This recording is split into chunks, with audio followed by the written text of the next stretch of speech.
It's like women have I'll know that is already a for checklist, and Yeah. they have like a clipboard, and it's like you're in an interview, and they're basically like, so you want to have kids? Yes. We don't ask it that way. So, are you a drug dealer? No. Okay.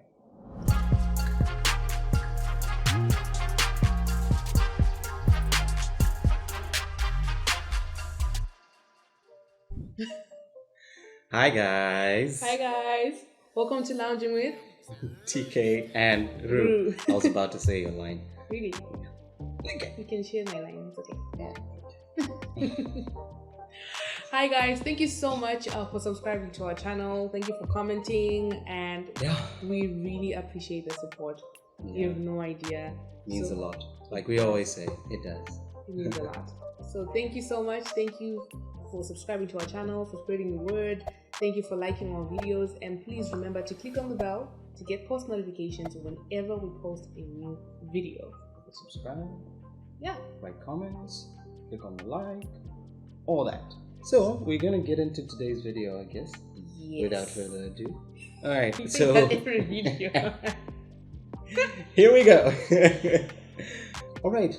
So today we're going to be talking about something that some people are curious about, not just because it's us who are telling the story, but something that's deep within people in the diaspora, or people who are you'll just get it. Okay. So basically, our relationship, how it started. If you watched the previous the two previous videos, how we met and how we met part 2. In case you didn't watch them, we're gonna put them right there. Yeah. So you can watch them. So basically what we talked about there was the journey to us meeting both online and in person. So we're kind of extending on that or expanding on that story, but we're also going to be talking primarily to someone who's interested in either knowing our experience on how we then dealt with that distance, or someone who just wants to know how to deal with that type of situation.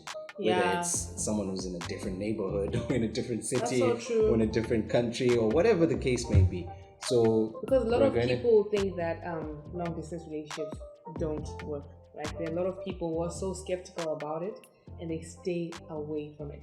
So we're not saying you should do it. We're not saying you shouldn't do it. We're just saying there's some things that we did that worked for us. Exactly. So we're just telling it from our perspective, and we're going to be talking about the 5 things that we did to make our long distance relationship work. Okay. So remember, like we always say, we're not counselors, we're not professionals. This is something that we did that brought us to this point right now where we are. Exactly. Okay. Yeah. So this is just our way our of perspective. doing it. Yeah, our perspective and how it worked for us. So if you are in a long distance relationship, or if you were in a long distance relationship, or if you're thinking about it, please comment down below and tell us how it's going for you. And if you're considering it, please do tell us. Would you ever do it or is it a no for you? We would love to know. Exactly. Yeah. So to start with, I'll just point this out. The foundation is important. How we did it, okay? I'll reiterate. The important thing that we implemented in our relationship before we even met, what I did, what she did, is we knew what we wanted first and foremost, and we prayed. I even prayed, fasted, like did a whole lot of things, I did a whole lot of stuff because I knew that this time around I want this. So I think that's the most important thing that I need to mention before we get underway, because it's not yeah. So it was me knowing that, through my faith, this is what I want, and only this way can I get what I want. So my foundation was based on the principles that I followed in my own life, personally, on my own, before I brought anyone else into this. Okay? So that for me should not go without mentioning.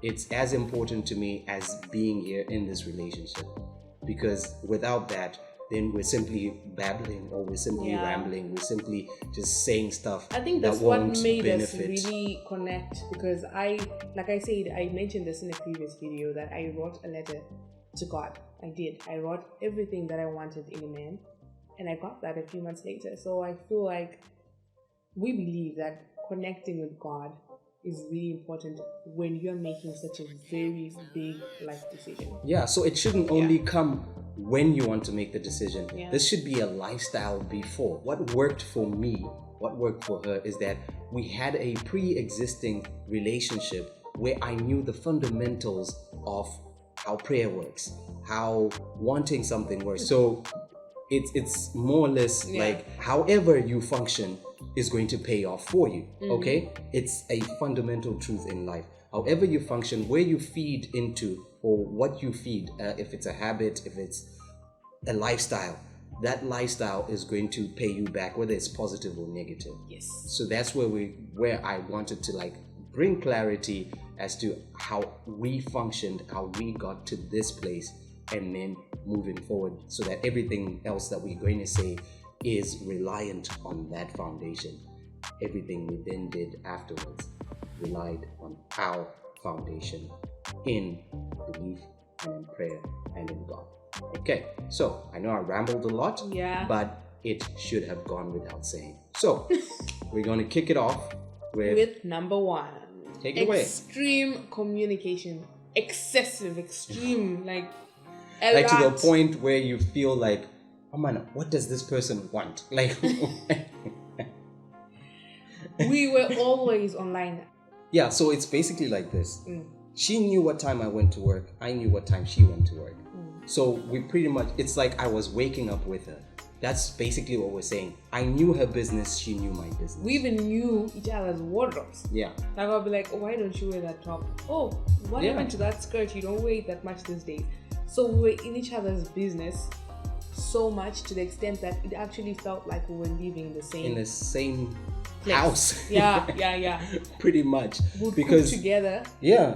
Like I would literally, from the time I get back from work, I relax or chill or whatever, and then first thing I did, call her, be like, okay, now I'm going to cook, put this on, chop. Like the preparation, from the preparation to like dishing out the food to eating. So you know those days, like your first days of dating, where you would spend like 3 hours, 4 hours on the phone.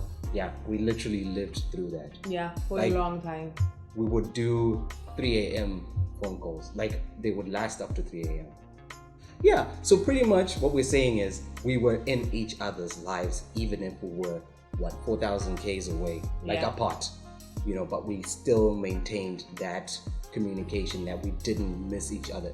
There would be times where if it would be 3 hours, 4 hours go by without speaking with each other, we would literally feel like, oh my gosh, there's something I haven't done, or I'm missing someone, So that's kind of what we did. That worked for us. I don't know. It could be something. Even like having arguments eventually is really important. No, I mean, like, do you know how hard it is? It's not it's not like a prerequisite, but we're saying that it happened with us. Like, how can... do you know how hard it is to argue with someone virtually? Like, you know what? I don't want to do this anymore. It's not easy. It's not easy. So now imagine all that, everything that you experience with someone who's in person is happening over the phone, virtually, on a video call. Like, it's so weird, but... It is. Thank God we did it. It is possible. Only through the grace did we even get through it and be in this place. Like, so that's what we did. Okay, next one, number 2. All right, so we visited each other. This one was short because over the duration, we probably visited each other, 5-6 times. Yeah. It was back and forth. I would be in Zim, or she would come here. And we'd spend like 2 weeks together each time. I think the maximum was 2 weeks. So at some point we did a week. Yeah, a week. Yeah. It was a week, 2 weeks. Yeah. And I think the last visit that I did, I was actually going to meet the family, like before we did the whole, Lobola thing. And Yeah, so we pretty much did that with consistency so that we kind of keep each other. Yeah. Like, besides the virtual presence, we get the physical presence as well. Like, I get to see her. We get to go on dates, like actual dates. We would go on dates, we'd go out, we'd go hang out at the beach, or we'd go hang out at some restaurant, like if I was in Zim. And yeah, we just kept both the virtual and the physical presence. And it kept the excitement active. Going. Like this excitement in our relationship. I'll be so excited to see him, and we'll plan dates and like I would have a whole itinerary planned before she even came through. By the time she came, every single day had an activity. You know, it was too short. And it was short, yeah, obviously. I would even plan my outfits. I'm gonna wear this when we go there. Speaking of outfits, big shout out to Mqomboti. Oh yeah, we got this amazing, phenomenal jackets from Mqomboti.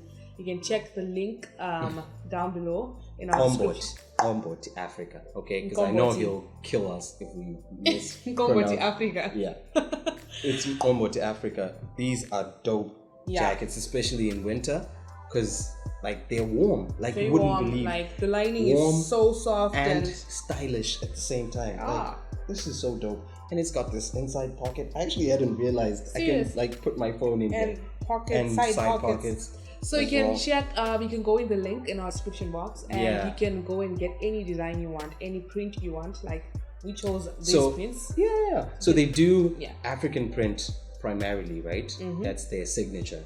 And they do not only these casual jackets, they do even formal. Those dashiki shirts. Yeah. They do formal wear as well. So you can even get a blazer with African print. Yeah. I think that's so cool, man. So if you're gonna wear a mask, why not just rock a mask that's fashionable? That's got like African print or like your design of your choice. So they're really cool, man. Yeah, if you're planning your lobola as well, I think it's also good to like talk to these guys and they can hook you up with amazing lobola outfits. Yeah, so check out their page, their Instagram. It's in the link in the description down below. Okay, that was a segue. I didn't even see that coming. Okay, so visits done. Number 3. Okay, so because of the distance, I would obviously have to be, romantic. Exactly. Thank you. The word was escaping me. Would have to be romantic towards each other, right? Yeah, we had to. And during that period, we had birthdays, Valentine's, and stuff like that. Those things were very important, and I think that if you're in a long distance relationship, yeah, because we all know, like, ladies, you would not accept any excuse when it comes to these things. So yeah, you cannot forget Valentine's. You can't. Why would you? So there's no excuse. We had to make a plan. Even when it's leap year, I still want a gift. Oh my gosh. Anyway, yeah. So with gifts, we kind of had to be, slick with it. Mm-hmm. I had to find a way to like get a gift to her, vice versa with her as well. But I think hers was cool. I think you need to, like, on my birthday, I think you just speak on that. What did you do? Okay. All right. Very sneaky. What I did is also complementary to one of the things that we did to make our relationship work. So we're going to talk about that later. But what I did is I knew his best friend and I knew his best friend's wife. So they are literally practically family as well. Yeah. So it was his birthday and I wanted to do something special for him, and I talked to them and worked some things out, and I got him a cake. Plotted. Really? Plotted. It was for your benefit. Yes, I know, but you plotted. So, just admit. I spoke to this wonderful lady, and I hope we're gonna have her on our YouTube channel later on. She makes the best cakes. Oh yeah. She makes the best cakes. She's amazing. And I spoke to her, and she made a cake, which was very specific because he loves football, and you love Man City. He loves Manchester City. So Man City to the world. Men are so faithful to their soccer teams. For the football. Football. Okay, football.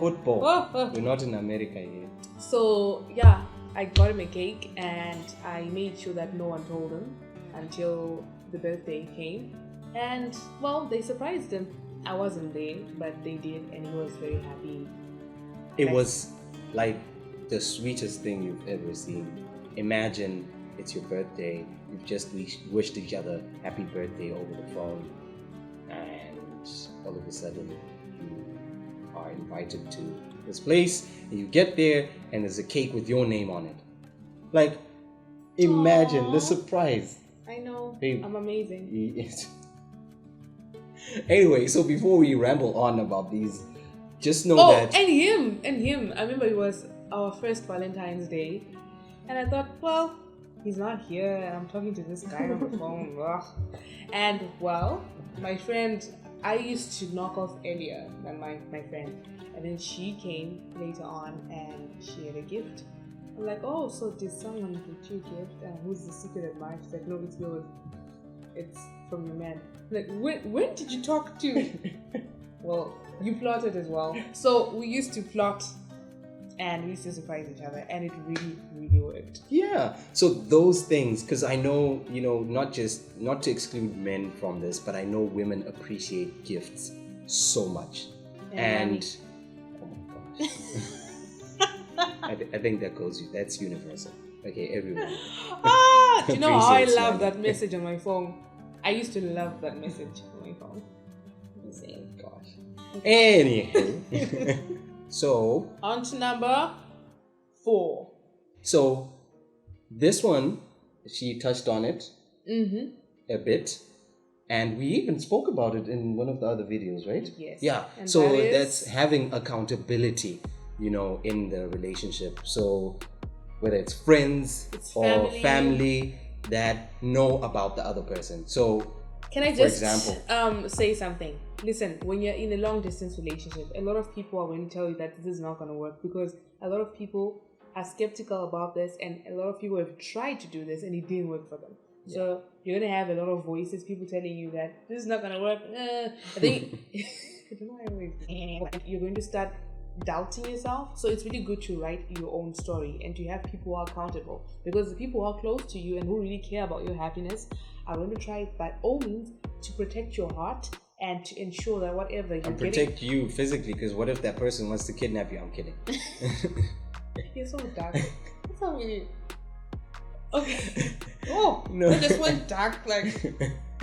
Okay, they're going to try by all means to really ensure that this works. And it's important. I mean, some people could be right. It's good that you have people that actually guard your heart and guard you, like from yourself. And warn you that maybe this might not work. It's good. Some people say it from like because of love, because they love you. But some say it because... I think that's the key. It depends on where the person is coming from. Because some might come from jealousy. Some might come from pure skepticism. Some they might come from their own experiences. Yes, and which could be, in any case, negative or positive. Someone can actually be positive in their thinking that, you know what, no, don't do this. And some might just be doing that, saying that, and you know what. So to make sure he wasn't a serial killer, and to make sure that he was genuine, I wanted to know the people in his life. It was important to me. I wanted to know. So I got to know his brothers. I got to know his sisters. So I had if you recall, in the previous video, we actually talked about meeting my sisters on our first encounter. You see, I had people that I could count on. If I couldn't call him or couldn't reach him, I knew I had people that I could talk to. And listen, make sure that you meet those people and really analyze them and see that, okay, are these people proper people? Are these people the type of people or actors or actors? Because someone tell you this is my sister, yet it's just someone you just got from. So you have to be very careful. Colleague or something. Yeah. So you have to really check the story and listen to the people. And listen, there might be close people or real relatives, but some people have relatives that are not genuine and would cover up any someone's misdeeds. Yeah. So if he did something that certain people would cover up and say, no, he's faithful, yet he's not. So I wanted to really analyze and see the kind of people that he really hung out with, and just to see his crowd. And I liked the crowd, and I judged for myself, and I felt like these were good people. Yeah, all right. On to number... Knowing the end game. Yes. Okay, I'm going to meet this person. I'm going to talk to this person, communicate with this person, probably introduce this person to my family or to my best friend or whatever. What do I want to get from this? I'm sowing. What do I want to reap from this? So you need to be really careful. Know what you want. If we knew what we wanted, this is what happened. Pretty much. I was ready to get married. I wanted to get married. I was tired of being hurt. I was tired of, just meeting people and talking to them and then dating and then not talking anymore. I just wanted to be in a stable relationship and get married and have beautiful babies. And, and have a great vision with someone. Is that a hint, hint, wink, wink? Anyway. Okay. So just know what you want. What do you want from this? Simple. Yeah. That's what we did. Yeah. So we kind of covered this at the beginning, but I think now what we mean is like knowing the end game, as in, you know what? I'm in this because I want to get married. I'm in this because this person has the traits that I was looking for, has the spirit I was looking for, is the, like, basically, not to sound cliche, but the one, because God can give you what you want, okay?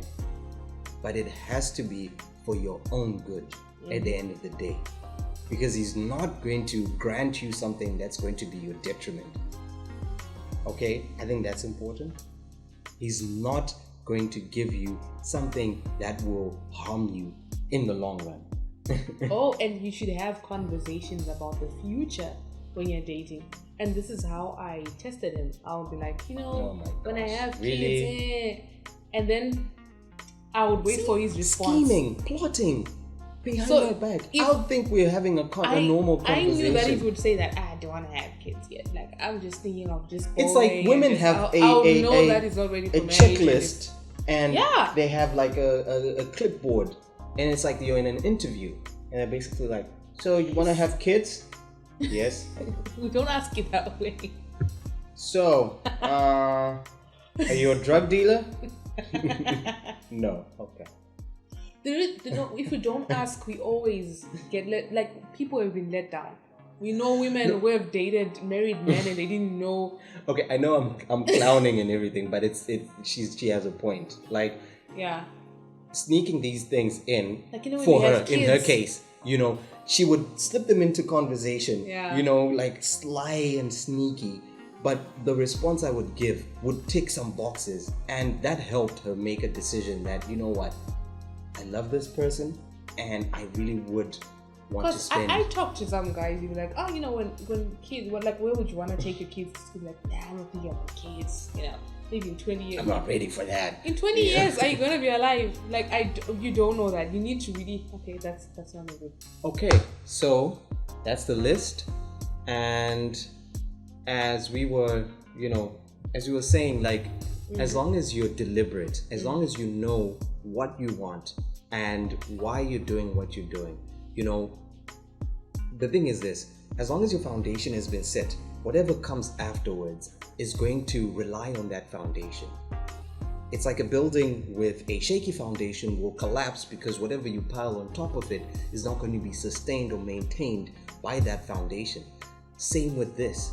As long as you build your relationship on a shaky foundation, whatever you put on top of it, however you build that relationship, eventually it's going to crumble. So if we started with these things that were fundamental to our success in terms of getting to that first stage, which was, getting betrothed, getting married, the lobola and all that. We got to that. That was our intention from the beginning. And now we're in that second phase of our life where we're now building something together. A life together. So we took that first step, we did that, and now we're in this next stage and we're doing that. Maybe we're going to get to another stage where maybe now there's kids.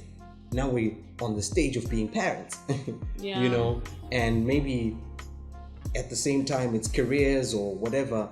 And so basically what we're just saying is this: we knew what we wanted, we went for it with the right foundation and built on it, and we sustained it through deliberate means. Like, we actively pursued what we wanted, and we got to this point, and we're still going. We're still not done. We're going to keep going and keep putting in the work. It's an effort that needs not. All right, we could talk for hours. Okay. Oh yeah, we can go on and on and on and on. But that's it. That's just what we wanted to talk about today. Hopefully, it has benefited someone. It has spoken to someone who maybe is interested or is already in one, or just curious to know how these things work or how ours worked. And remember, it's not easy. You're going to have to work extra hard. Yeah, I keep saying that. I sound like a broken record when I keep saying work. But that's it. As long as it's just like with anything in life, whether it's your career, your job, or your schoolwork, you work at it so that you pass or so that you earn money or whatever. It's the same with this. It's a relationship, so it needs your effort. So work at it. Again, want to say thank you so much for subscribing. We love you so much. We really appreciate you. And till next time, bye.